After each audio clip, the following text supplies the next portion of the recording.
Hello everyone, welcome to my YouTube channel PS affairs.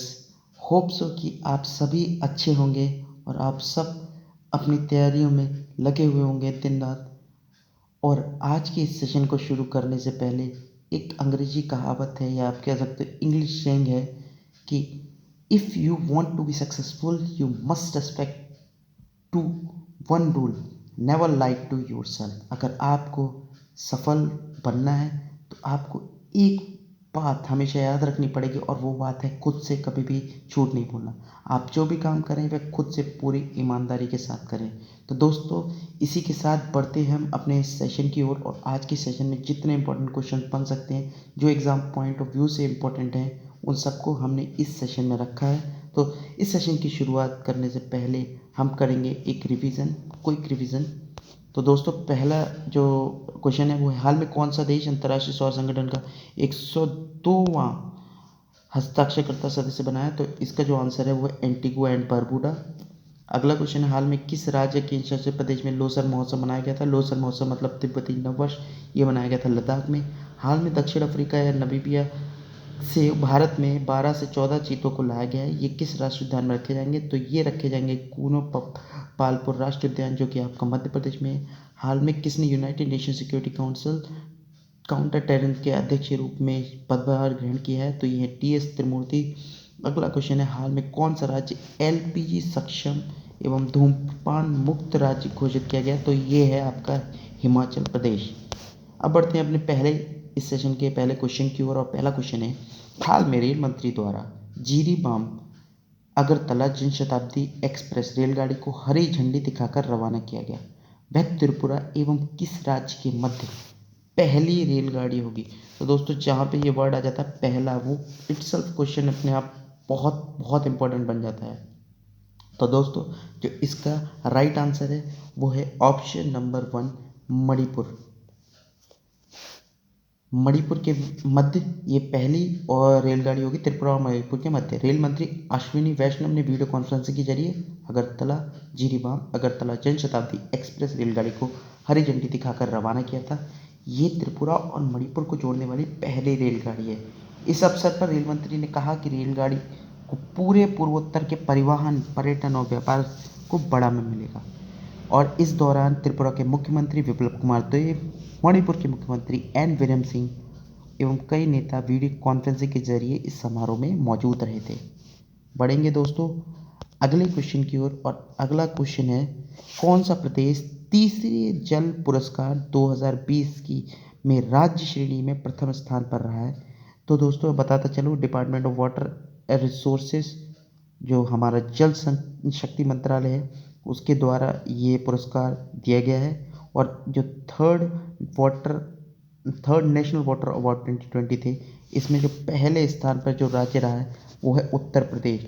Uttar Pradesh इस award list में पहले स्थान पर रहा है, और जबकि दूसरे स्थान पर रहा है राजस्थान, और तीसरे स्थान पर रहा है आपका तमिलनाडु। तो दोस्तों याद रखिएगा, उत्तर प्रदेश पहले स्थान पर है, दूसरे स्थान पर राजस्थान और तीसरे स्थान पर तमिलनाडु। जबकि हमारे जो जल शक्ति मिनिस्टर हैं उनका नाम है श्री गजेंद्र सिंह शेखावत। वैसे तो जो ये पुरस्कार था इसको 11 श्रेणियों में दिया गया है और कुल 57 पुरस्कार घोषित किए गए थे, जिसमें सर्वश्रेष्ठ राज्य, जिला पंचायत और उद्योग सहित कुल 11 श्रेणियाँ थी। आपको मैं बताता चलूँ, भारत में विश्व की 18% से अधिक आबादी रहती है, लेकिन देश में दुनिया के जो जल संसाधन का केवल 4% ही है। अब बढ़ते हैं दोस्तों अगली न्यूज़ की ओर। अगली न्यूज़ है, ममता बियॉन्ड 2021 नामक पुस्तक किसके द्वारा लिखी गई थी? तो दोस्तों, ममता बनर्जी जो वर्ष 2021 में बड़ा ही फेमस नाम थी, और अभी रिसेंट में ये मुख्यमंत्री हैं पश्चिम बंगाल की।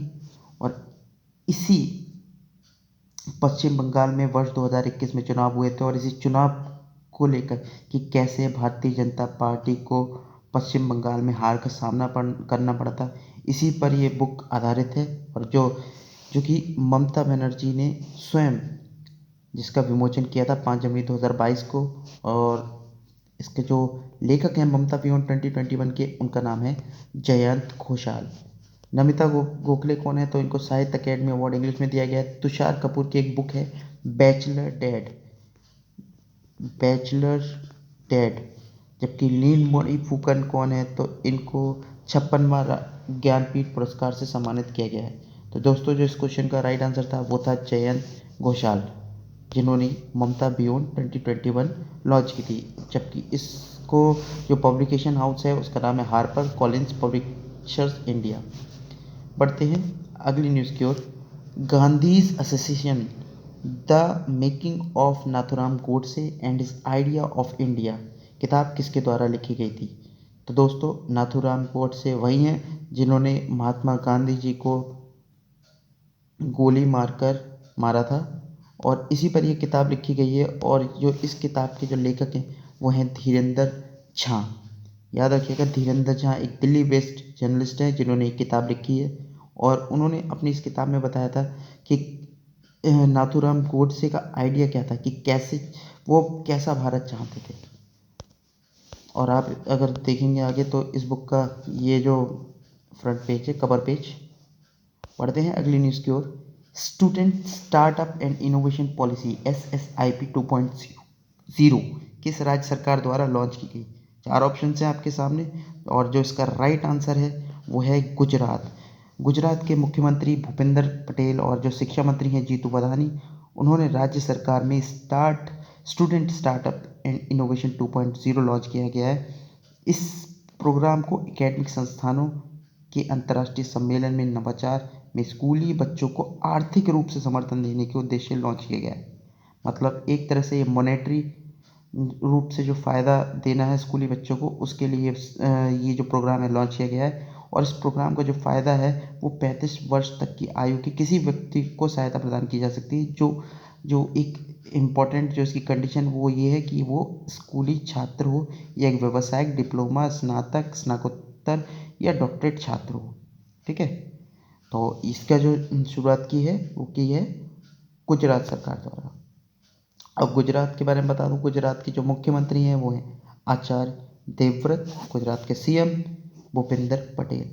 बढ़ते हैं अगली न्यूज़ की ओर। अंतर्राष्ट्रीय ऊर्जा एजेंसी या फिर IEA के शोध के दौरान कौन सा देश 2026 का तीसरा सबसे बड़ा इथेनॉल का मार्केट बना है? तो दोस्तों इस क्वेश्चन का आंसर तो मैं आपको बताता चलता हूँ, भारत ही है, अपना प्यारा भारत, इंडिया। अंतर्राष्ट्रीय ऊर्जा एजेंसी ने एक शोध किया था जिसमें ये बोला गया है कि 2026 तक हम तीसरे नंबर पे आ जाएंगे। अच्छा, तब हम तीसरे नंबर पे आ जाएंगे तो इसका मतलब क्या है? अभी हम चौथे ही नंबर पे होंगे, ऑब्वियस सी बात है। और जो दूसरे नंबर पे और पहले नंबर पे कंट्री है वो कौन है, उसके बारे में हम देख लेते हैं। तो अंतर्राष्ट्रीय ऊर्जा एजेंसी ने हालिया शोध के अनुसार भारत 2026 तक दुनिया का तीसरा सबसे बड़ा इथेनॉल बाजार बनने की राह पर है। 2026 तक केवल जो अमेरिका और ब्राज़ील है वो हमसे आगे होगी, और अभी हमसे आगे चाइना भी है, और जिसकी उम्मीद है कि 2026 तक चाइना हमसे पीछे चला जाएगा। लेकिन एक सबसे इम्पोर्टेंट चीज़ है, इथेनॉल होता क्या है? तो अगर आप आसान शब्दों में कहें तो इथेनॉल एक तरह का एल्कोहल है जिसे पेट्रोल में मिलाकर गाड़ियों में फ्यूल की तरह इस्तेमाल किया जाता है। इससे क्या होगा, हमारी पेट्रोल पर जो डिपेंडेंसी है वो कम होगी, क्योंकि हम क्या करेंगे, मिक्स करके इसका यूज़ करेंगे। इथेनॉल का जो उत्पादन वैसे तो हम गन्ने से होता था, लेकिन सरकार ने चावल से भी इसको करने की तैयारी की है। इसे पेट्रोल में मिलाकर 35% तक कार्बन डाइऑक्साइड, माफ़ कीजिएगा, कार्बन मोनोऑक्साइड कम किया जा सकता है। आप सोच सकते हैं अगर इसमें आप इसे पेट्रोल में मिला रहे हैं तो एटमोस्ट 35% तक आप CO कार्बन मोनोऑक्साइड का एमिशन कम कर सकते हैं। साथ ही इससे सल्फर डाइऑक्साइड को भी कम किया जा सकता है। इससे आम लोगों को ऑब्वियस सी बात है कि प्रदूषण से राहत मिलने वाली है। एक चीज़ मैं आपको और बता दूं, जो हमारी IEA के अनुसार भारत ने इथेनॉल सम्मिश्रण, ये इथेनॉल ब्लेंडिंग के विस्तार में भारी प्रगति की है। 2017 में जो सम्मिश्रण था वो 2% था, मतलब 2% इथेनॉल और बाकी 98% पेट्रोल था। 2021 तक ये 8% तक पहुंच गया है। इस प्रकार इससे भारत को 2022 में 10% सम्मिश्रण प्राप्त करने की कगार पर ला दिया है। तो दोस्तों एक बहुत ही इंपॉर्टेंट न्यूज़ है ये इथेनॉल वाली, आप याद रखिएगा, मैंने आपको बता दिया इथेनॉल क्या होता है। बढ़ते हैं अगली न्यूज़ की ओर, और ये आप पढ़ सकते हैं, जो मैंने आपको बताया ये सब है। इसके साथ साथ हाँ, इंटरनेशनल एनर्जी एजेंसी जो अंतर्राष्ट्रीय जो आपका ये संगठन है ऊर्जा एजेंसी का, इसका जो हेडक्वार्टर है वो आपके फ्रांस की राजधानी पेरिस में है। और इसकी जो स्थापना हुई थी 1974 में हुई थी। उसकी स्थापना के पीछे भी एक बड़ा स्टोरी है, वो स्टोरी कभी आपको बाद में बताऊंगा, लेकिन बस ये बताता हूँ 1973 में तेल का संकट आया था, उसके बाद ही 1974 में इसकी स्थापना की गई थी। अगली जो न्यूज़ है, किस केंद्र शासित प्रदेश में हाल में ही शिक्षक विश्वविद्यालय स्थापित करने की घोषणा की गई है? तो दोस्तों रिसेंट में दिल्ली में, जो आपका ऑप्शन नंबर ए है, दिल्ली में शिक्षक विश्वविद्यालय स्थापित करने की घोषणा की गई है। इसमें क्या है, 12th क्लास के बाद इंटीग्रेटेड टीचर एजुकेशन प्रोग्राम चलाए जाएंगे, जिससे क्या होगा, उच्च गुणवत्ता वाले शिक्षक मिलेंगे दिल्ली के विभिन्न विभिन्न संस्थानों को, शिक्षण संस्थानों को। और ये पूर्वी दिल्ली में एक बक्करवाल एरिया है, वहाँ पर इसे स्थापित किया जाएगा। और 2022-23 में इसका नया सेशन शुरू होगा। दिल्ली के जो मुख्यमंत्री हैं वो श्री अरविंद केजरीवाल, और दिल्ली के जो उपराज्यपाल हैं वो हैं श्री आनंद बैजल जी। बढ़ते हैं अगली न्यूज़ की ओर। हाल में ही पाकिस्तान सुप्रीम कोर्ट में पहली महिला जज के रूप में नियुक्ति होने वाली पहली महिला कौन है? तो याद रखिएगा, सुप्रीम कोर्ट में पहली, फिर से एक वर्ड आ गया पहली, और वो भी महिला। तो ये बहुत इंपॉर्टेंट क्वेश्चन बन जाता है। तो पहली महिला कौन है जिन्हें सुप्रीम कोर्ट में नियुक्ति मिली है? तो वो हैं आपकी आयशा मलिक। आयशा मलिक को रिसेंट में सुप्रीम कोर्ट के जज के रूप में नियुक्ति प्रदान की गई है। और ये बहुत बड़ी बात है कि ऐसे देश में एक महिला का यहाँ तक पहुँचना जहाँ पर मोस्टली एरियाज़ में महिला उसको मतलब एक आपने देखा हो मलाला यूसुफजई के बारे में भी आपने सुना होगा, जिनको पढ़ने की वजह से ही तालिबान, जो पाकिस्तान तालिबान था, उसने गोली मार दी थी भले। और बाद में उनको जो क्या कहते हैं, नोबेल पुरस्कार भी दिया गया था भारत के कैलाश सत्यार्थी के साथ में। लेकिन ऐसे देश में एक महिला का, जिनका नाम आयशा मलिक है, सुप्रीम कोर्ट के जज तक पहुंचना एक बहुत बड़ी बात है। तो दोस्तों एक इम्पॉर्टेंट न्यूज़, जो इस क्वेश्चन का राइट आंसर है वो है आयशा मलिक। बहुत ही इंपॉर्टेंट क्वेश्चन है कि पहली महिला जज जिसको कि सुप्रीम कोर्ट के रूप में पाकिस्तान में नियुक्ति मिली, सुप्रीम कोर्ट में महिला जज के रूप में पाकिस्तान में नियुक्ति मिली, वो है आयशा मलिक। बढ़ते हैं अगली न्यूज़ की ओर। और ये आप देख सकते हैं, ये पिक्चर है, ये आयशा मलिक जी हैं। बढ़ते हैं अगली न्यूज़ की ओर। तो हाल में ही आयोजित सी ड्रैगन युद्धाभ्यास का आयोजन स्थल कहाँ था? तो दोस्तों इसका जो राइट आंसर है वो option number 1, Guam, USA. Sea dragon अभ्यास एक बहुराष्ट्रीय अभ्यास है। इस अभ्यास में भाग लेने वाले जो देश थे, भारत, ऑस्ट्रेलिया, कनाडा, यूएसए, दक्षिण कोरिया और जापान। ये एंडरसन वायुसेना बेस जो है उसमें गुआम एक जगह है, वहाँ पे आयोजित किया गया था। ये अमेरिकी वायुसेना का अड्डा भी है। ये अमेरिका के नेतृत्व वाला अभियान है। ये पनडुब्बी रोधी युद्ध प्रशिक्षण पर ध्यान केंद्रित करता है। इस अभियान के दौरान देश जो थे वो हिंद प्रशांत क्षेत्र में पारंपरिक समुद्र सुरक्षा चुनौतियों पर चर्चा करेंगे। इसके साथ साथ में एक अवार्ड भी दिया गया था इस अभियान के दौरान, जिसका अवार्ड का नाम था ड्रैगन बेल्ट अवार्ड। और 2021 में जो रॉयल कैनेडियन वायु सेना थी उसके द्वारा ये अवार्ड जीता गया था। अब लेट्स सी कि इस बार किसको मिलता है। और ये अभ्यास इसलिए महत्वपूर्ण है क्योंकि इसमें जो भाग लेने वाले कुछ देश हैं उनका चीन के साथ तनावपूर्ण संबंध है, मतलब अच्छे रिश्ते नहीं है, जिसके कारण पिछले 2 दशकों से हिंद महासागर क्षेत्र में चीनी हितों में वृद्धि हुई है। ये मुख्य रूप से इसलिए भी इम्पोर्टेंट है क्योंकि 80% चीनी जो तेल आया था वो मलक्का, जलमध्य डमरू और हिंद महासागर से होकर गुजरता है। और चीन अपनी लुक वेस्ट पॉलिसी के तहत हिंद महासागर में अपनी मौजूदगी बढ़ा रहा है। इससे क्या हो रहा है कि श्रीलंका, मालदीव, म्यांमार, सेशेल्स में महत्वपूर्ण ढांचागत विकास किया है। और जिससे कि यहाँ पर सुरक्षा, जो और देश हैं उनकी सुरक्षा पे भी असर पड़ सकता है। इस वजह से ये उसको ध्यान में रखकर ये अभ्यास किया गया है। तो दोस्तों ये था आपका सी ड्रैगन युद्धाभ्यास। किसके द्वारा आयोजित किया गया था? तो यूएसए के द्वारा आयोजित किया गया था। और कहाँ किया गया था? तो ये गुआम में आयोजित किया गया था। और आपको एक और एक्सरसाइज जो मैं बता दूं, इंडियन नेवी की एक्सरसाइज होने वाली है, वो भी बहुराष्ट्रीय एक्सरसाइज है, वो होगी आपके विशाखापट्टनम भारत में। लेकिन जो इस क्वेश्चन का आंसर है वो है गुआम, यूएसए। अगली जो न्यूज़ है वो है प्रवासी भारतीय दिवस किस तिथि को मनाया जाता है? तो दोस्तों अभी रिसेंट में 9 जनवरी, जो कि कल थी, 9 जनवरी को मनाया गया था प्रवासी भारतीय दिवस। इस दिन जो हमारे राष्ट्रपिता थे महात्मा गांधी जी, वो भारत लौट के आए थे और इसी उपलक्ष्य में ये जो दिवस मनाया जाता है प्रवासी भारतीय दिवस, जो कि 9 जनवरी को मनाया जाता है। और ये कब से मनाया जा रहा है? तो ये मनाया जा रहा है वर्ष 2003 से। इसके अलावा आपके सामने और ऑप्शन भी है 4, 12, 15। तो मैं आपको बता दूं 4 जनवरी को विश्व ब्रेल दिवस मनाया जाता है। ब्रेल दिवस जो आपने देखा होगा, जो आंखों से लोग देख नहीं सकते, उनके लिए ब्रेल, लुईस ब्रेल द्वारा ब्रेल लिपि बनाई गई थी, तो उन्हीं की याद में ब्रेल दिवस मनाया जाता है, विश्व ब्रेल दिवस। 9 जनवरी को मैंने आपको बताई दिया भारतीय प्रवासी भारतीय दिवस। 10 जनवरी को हमारी राष्ट्रीय भाषा दिवस होता है, जो कि विश्व हिंदी दिवस है। याद रखिएगा, ये राष्ट्रीय हिंदी दिवस नहीं है, विश्व हिंदी दिवस है। 12 जनवरी को मनाया जाता है राष्ट्रीय युवा दिवस और 15 जनवरी को मनाया जाता है थल सेना दिवस। उम्मीद करूंगा आप ये सब बहुत आसानी से याद रख पाएंगे।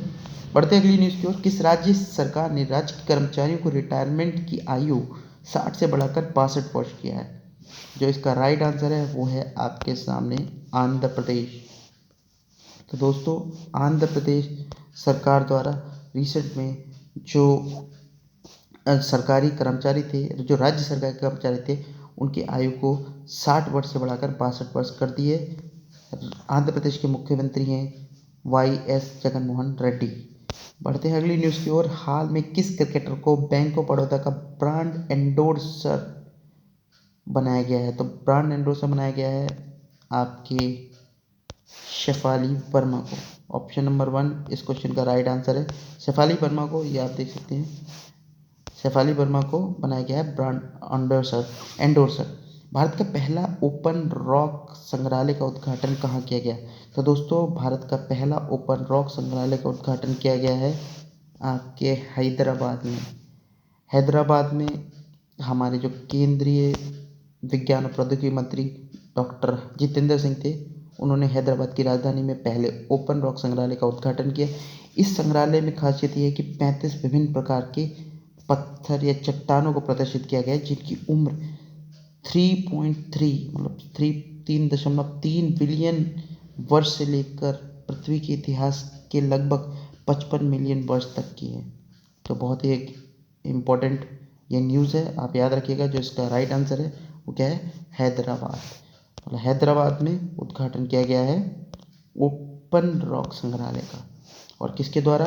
केंद्रीय विज्ञान एवं प्रौद्योगिकी राज्य मंत्री डॉक्टर जितेंद्र सिंह के द्वारा। ये क्वेश्चन है 24वां, थोड़ा महीने नहीं है, 24वां, जो 24वां ई गवर्नेंस है, याद रखिएगा। ई गवर्नेंस राष्ट्र सम्मेलन कहाँ आयोजित किया गया? तो ये भी आयोजित किया गया हैदराबाद में।